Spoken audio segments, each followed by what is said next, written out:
তোমার সাথে একান্ত কিছু কথা বলার জন্য আমি তোমাকে। আঙ্কেল, আমি ফারিয়াকে অনেক ভালোবাসি, শুধু ভালোই বাসি না, বিয়েও করতে চাই। একটা গ্যারান্টি আপনাকে দিতে পারি যে আপনার মেয়ে আমার পরিবারে ভালো থাকবে। আমি আপনার মেয়েকে বিয়ে করতে চাই। এই ফকিন্নির বাচ্চা, কত বড় সাহস! তুই আমার মেয়েকে বিয়ে করতে চাস? তুই জানিস আমার মেয়ের বাসি হাত খরচ কত? বাস্টার্ড লাগান!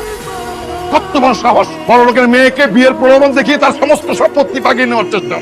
বাড়ি থেকে আমি কিচ্ছু শুনতে চাই না। বাবাকে চাকরি থেকে সরিয়ে দিতে হবে, ওদের ফ্যামিলিকে পথে বসিয়ে দিতে হবে। আমি শুধু ফারিয়াকে ভালোবেসেছি, এটাই কি আমার অপরাধ? কিন্তু আমার বাবার অপরাধ কি ছিল? তাকে কেন অপমান অপদস্থ করে চাকরি থেকে সরিয়ে দেওয়া হলো? আমার মা তিলে তিলে এই দুঃখ নিয়ে সবাইকে ছেড়ে চলে গেল, সেই পথ ধরে আমার বাবাও। এই 3 দিন কোথায় ছিলি? 3 দিন আমার একটু কষ্ট হয়নি। বাবা, তুমি কি এখন আমার উপর রাগ করে আছো? যা হয়েছে পুরোটা একটা অঘটন।